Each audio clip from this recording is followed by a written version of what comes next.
and wrong. True. The standard of behavior for a presidential candidate, or any candidate for that matter, shouldn't be merely whether something is criminal. There should be held to a higher standard. You would agree? Yeah, I will not get into that because it goes to the standards to be applied by other institutions besides ours. Well, I'm just referring to ethical standards.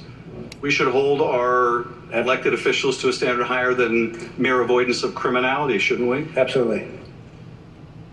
You have served this country for decades. You've taken an oath to defend the Constitution. You hold yourself to a standard of doing what's right. I would hope. You have. I think we can all see that.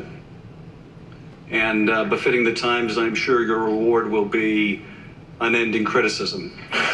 But we are grateful. The need to act in an ethical manner is not just a moral one, but when people act unethically, it also exposes them to compromise, particularly in dealing with foreign powers. Is that true? True. Because when someone acts unethically in connection with a foreign partner, that foreign partner can later expose their wrongdoing and extort them. True. And that conduct, that unethical conduct, can be of a financial nature if you have a financial motive or an illicit business dealing. Am I right? Yes. But it can also just involve deception. If you are lying about something that can be exposed, then you can be blackmailed. Right. Also true. In the case of Michael Flynn, he was secretly doing business with Turkey, correct? Right. Yes. And that could open him up to compromise that financial relationship. Right. I presume. He also lied about his discussions with the Russian ambassador. And since the Russians were on the other side of the conversation, they could have exposed that, could they not? Yes. Right. If a presidential candidate was doing business in Russia and saying he wasn't, Russians could expose that too, could they not? Right. I leave that to you. Well, let's look at Dmitry Peskov, the spokesperson for the Kremlin, someone that the Trump organization was in contact with to make that deal happen. Your report indicates that Michael Cohen had a long conversation on the phone with someone from Dmitry Peskov's office. Presumably the Russians could record that conversation, could they not? Yes. And so if candidate Trump was saying, I have no dealings with the Russians, but the Russians had a tape recording, they could expose that, could they not? Yes. That's the stuff of counterintelligence nightmares, is it not? Right. Well, it has to do with counterintelligence and the need for a strong counterintelligence entity. Right. It does indeed. And when this was revealed that there were these communications, notwithstanding the president's denials, the president was confronted about this, and he said two things. First of all, that's not a crime. But I think you and I have already agreed that that shouldn't be the standard, right, Mr. Mueller? True. And the second thing he said was, why should I miss out on all those opportunities? I mean, why indeed? Merely running a presidential campaign, why should you miss out on making all that money? Was the import of his statement. Were you ever able to ascertain whether Donald Trump still intends to build that tower when he leaves office? Is that a question, sir? Yes, were you able to ascertain, because he wouldn't answer your questions completely, whether or if he ever ended that desire to build that tower? I'm not going to speculate on that. If the president was concerned that if he lost his election, he didn't want to miss out on that money, might he have the same concern about losing his re-election and missing out on that money? Speculation. The difficulty with this, of course, is we are all left to wonder whether the president is representing us or his financial interests. Absolutely. That concludes my questions. Mr. Nez, do you have any concluding remarks? Dr. Mueller, let me close by returning to where I began. Thank you for your service, and thank you for leading this investigation. The facts you set out in your report and have elucidated here today tell a disturbing tale of a massive Russian intervention in our election, of a campaign so eager to win, so driven by greed that it was willing to accept the help of a hostile foreign power, in a presidential election decided by a handful of votes in a few key states. Your work tells of a campaign so determined to conceal their corrupt use of foreign help that they risk going to jail by lying to you, to the FBI, and to Congress about it, and indeed, some have gone to jail over such lies. Absolutely. And your work speaks of a president who committed countless acts of obstruction of justice that, in my opinion, and that of many other prosecutors, had it been anyone else in the country, they would have been indicted. Would have been in jail. Notwithstanding the many things you have addressed today and in your report, there were some questions you could not answer given the constraints you're operating under. You would not tell us whether you would have indicted the president but for the OLC opinion that you could not. And so the Justice Department will have to make that decision when the president leaves office, both as to the crime of obstruction of justice and as to the campaign finance fraud scheme that individual one directed and coordinated and for which Michael Cohen went to jail.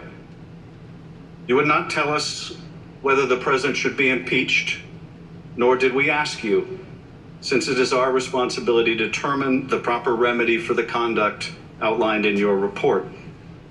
Whether we decide to impeach the president in the House or we do not, we must take any action necessary to protect the country while he is in office.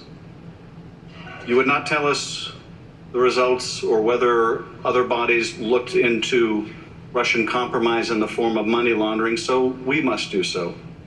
You would not tell us whether the counterintelligence investigation revealed whether people still serving within the administration pose a risk of compromise and should never have been given a security clearance, so we must find out.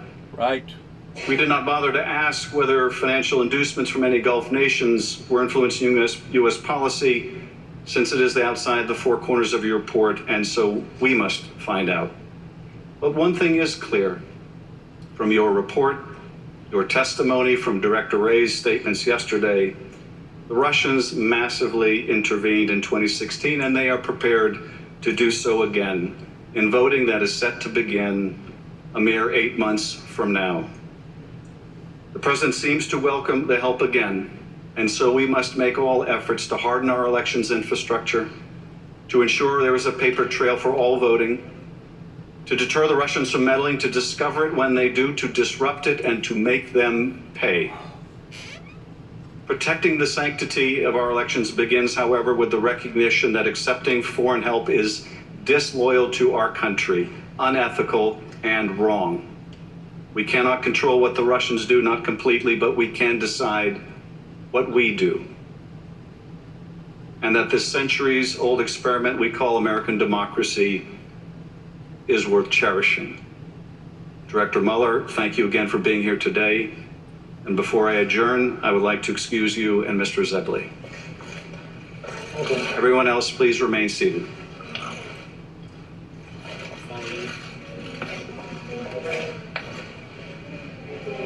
What a heck of a 3:29 performance. Eastern Time, just 1 minute shy of a 7-hour day, soup to nuts. Couple of numbers here. That was Robert Mueller's 90th official appearance before Congress. Let's go ahead and surmise he hopes that will be his last.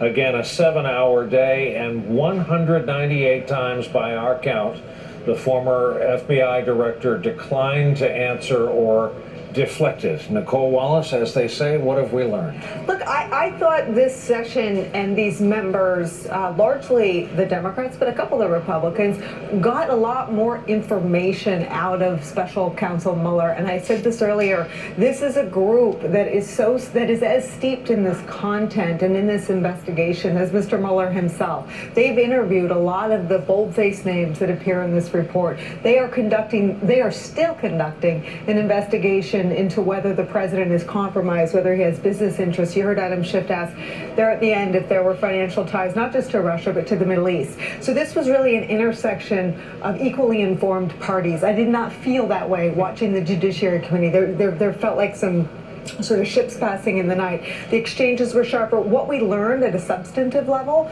was that Robert Mueller just sat there and testified before Congress that the Russians are right now still doing what they did in 2016. As we sit As we sit here. What we learned is that Robert Mueller very much would have liked to have interviewed Donald Trump. And we don't know if that could have changed the arc of this investigation had he done so. We do know from Donald Trump's own friends that they were positive he would lie his you-know-what off if he did. They were positive that that obstruction investigation would have ended very differently if they permitted their client to sit there. So that is nothing short of a blockbuster revelation. And there's a lot out there on social media and other places about the delivery. I think Robert Mueller was exactly who the people who have known him to be. I think the strength of this testimony, the reason Democrats wanted it and sought it and subpoenaed him was for precisely the packaging around some of the more substantive exchanges that we saw today. I think some of what they were hoping for, some of the dramatic moments, were probably a long shot at best. Let's go around our table, starting with Claire McCaskill. Your summation of what we just witnessed, Senator? A much different afternoon than morning. Clearly, I think he appeared more comfortable responding to the questions without having to look anything up, not as halting. I will say this, he was so strong on Russian interference and about their getting into our elections. Will this be enough for Mitch McConnell to allow the election security bill to come up for a vote? There is a bipartisan bill that has been hammered out that will in fact harden our election processes and strengthen our hand against Russia for the next election. McConnell has killed it deader than a doorknob, and he has not allowed it to be debated. He's not allowed it to come to the floor. It seems to me that this testimony, which was really even backed up by some of the Republicans on the panel, this ought to be the time that everybody moves to try to pressure McConnell to do the right thing on elections. And you know what I was thinking? I was thinking that we came into this with maybe asking the wrong question. Our question was, will this change the conversation around impeachment? I don't know. But it very well may change the conversation about Russia, and that might bug Donald Trump even more. Yep. Because he still wants to be best friends with Putin. Still is. They're BFFs forever. Well, speaking of bugging Trump, so I think if you're Trump, this was a nightmare hearing for you. It was the hearing you really didn't want to happen. I could imagine after the first hearing, he was feeling pretty good. It was a kind of meandering hearing and the like. But in this hearing, we learned that Russia massively interfered in the election, that Russia did it to help Trump, that the Trump campaign welcomed all of this, that the president's son said, I love it, and that the president had financial dealings in Russia. And altogether, that's a pretty devastating portrait for Trump and a devastating portrait for the Republicans, too. I mean, it was notable that of all of those Republican members we heard, there was only one that I heard, Representative Hurd, who said, hey, I'm concerned about this Russian interference in our election. The rest of them were deflecting and talking about the origins in the investigation and this and that, and not getting at the central nub of the problem, which, as the senator says, is so crucial to our democracy. Chris Hayes. I've always thought that, as the investigation was proceeding, we were getting reporting about the sort of division between the collusion and obstruction volumes. And when they came out, clearly, if you're looking to charge the president under normal criminal law, it's the volume 2 obstruction where there's the clearest indictable offense were he not sitting president. But I always thought that the contours of what happened in volume 1, largely because a lot of it took place in front of all our faces in real time, Russia, if you're listening, etc., is more damning as conduct, partially because it was successful. Ironically, the obstruction wasn't really successful, though we can never really say. Don McGahn basically saves Donald Trump's presidency by telling him he'll quit rather than fire Robert Mueller. But what happened in Volume 1... And talking to Mueller the whole time. And talking to Mueller the whole time. What happens in Volume 1 and what is laid out in the substance of today's hearing is essentially a kind of all the oars moving in the same direction in one boat, half of them being rowed by the Russians and half of them being rowed by the Trump campaign. That has always been the case. That has always been indefensible by any standard, whether or not it amounts to collusion or conspiracy in the sort of statutory threshold. The basic facts of what was clear, they were hurting Hillary Clinton and trying to get Donald Trump elected in front of all of us. They were committing crimes to do so. The Trump campaign had both private and public knowledge of that and encouraged it the entire time. That is not defensible conduct. It just simply isn't, and it never has been. And in some ways, the power of this hearing was simply laying out those basic facts again. It also erases, I mean, what Donald Trump had going for him in the first hearing was his human shields, shielding him from the perception on Fox News that somehow the investigation was rigged against him. We had a real enemy in the Russia investigation, Russia. So it was actually the only crack in the Republican armor today was when you actually saw Republicans participating in some of the concern about what our real enemy is up to. And how about Nunes kind of backing down? Like, if he wasn't in Congress, someone would call for help. I mean, he sounded so detached from reality. Well, and he didn't even take his time. Speaking of somebody who has, been a major player in this whole thing from the beginning. Remember the trip to the White House and, sharing of the information, and then here he is at this big moment on stage, and he says, "I'm not going to use my time." Very bizarre. I also think there's a reason for the different tenors in the morning and the afternoon. That has to do with how Mueller perceives the constitutional boundaries of his work.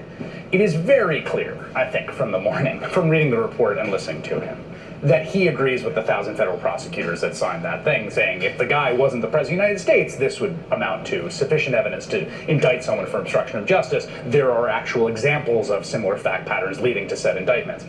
Because I think he believes, not just as a matter of DOJ policy, but actually as a constitutional matter, that determination is left solely to Congress, cannot be a determination that is really made by the executive branch. They have to stop short of that.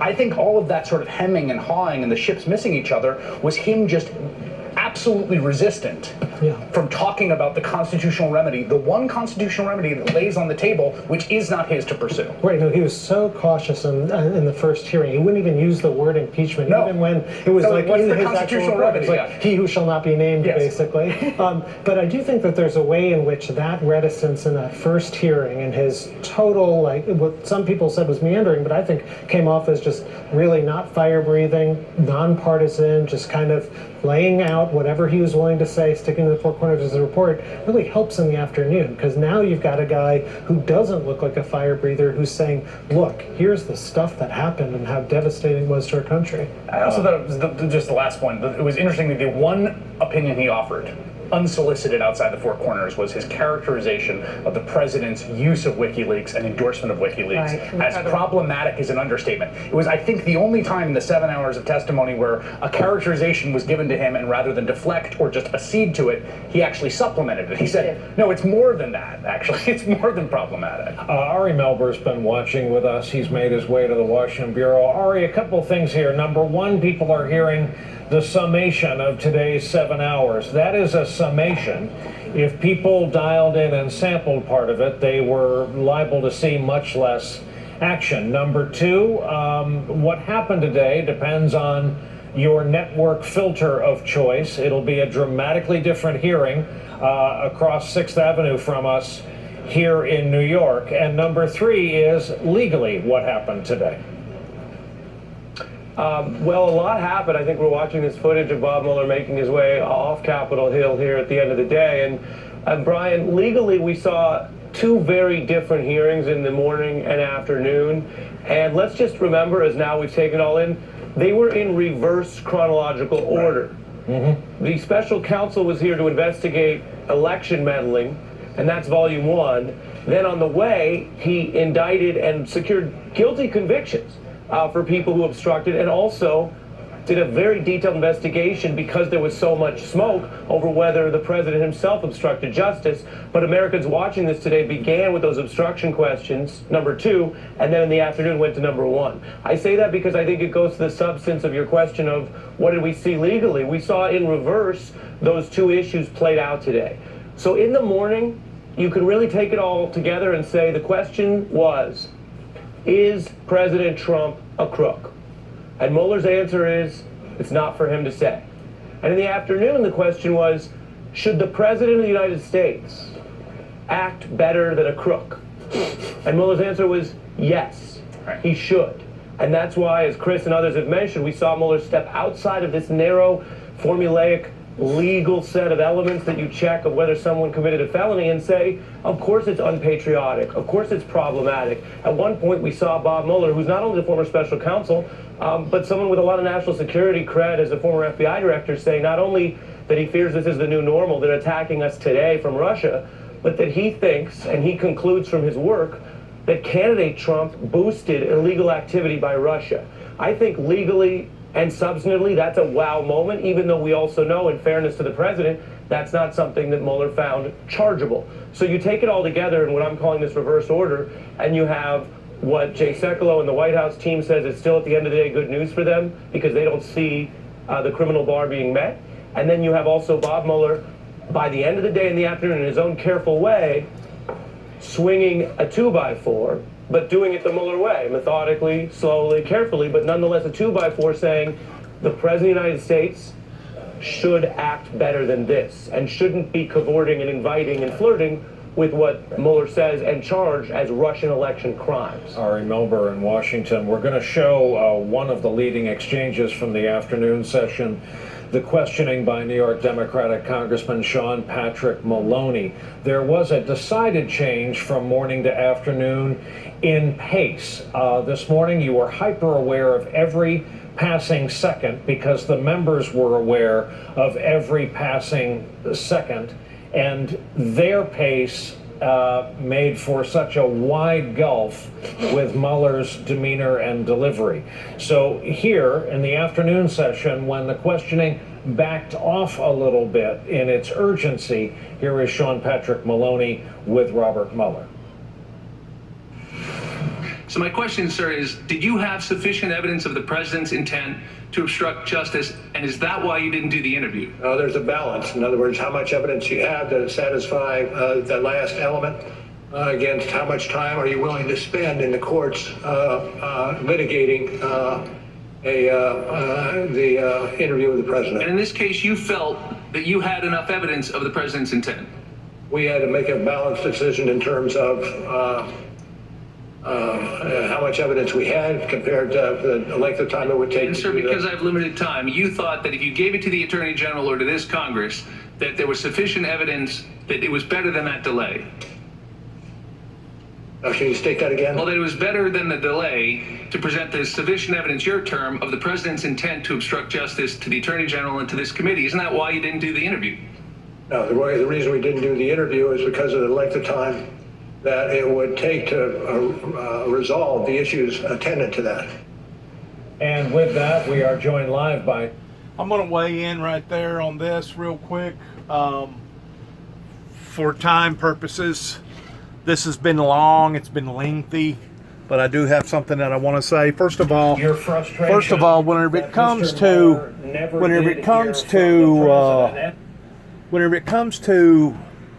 having a blank check in regard to time, it should be unlimited time of any investigation, especially one of this significance, to make sure that all the facts, all the details have been brought forth promptly and professionally before the people, or at least before that particular investigation team that was doing that. Secondly, I want to say that David and I, before he passed away in 2017, had already made fair assessment of the Russians up around Alaska towards doing a new trading barrier up there that was doing stuff that was kind of questionable in what that they was doing. It's pretty obvious that the Russians are for the Russians in the regard of being a dictator. And whenever it comes to them meddling in people's elections, we are not the first that they have done this to. They have done it to other elections, and maybe it might not be per se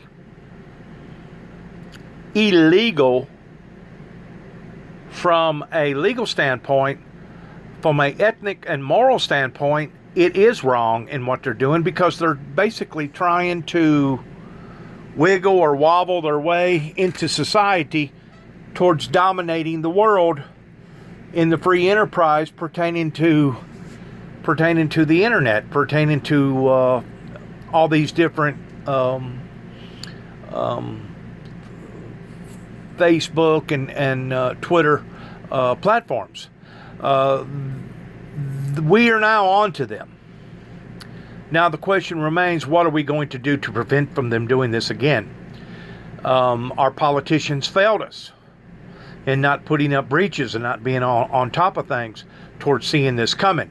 Just like whenever, Alcofex or something like that went in, and just this week they had a $700 million settlement for the people pertaining to people's identities being stolen.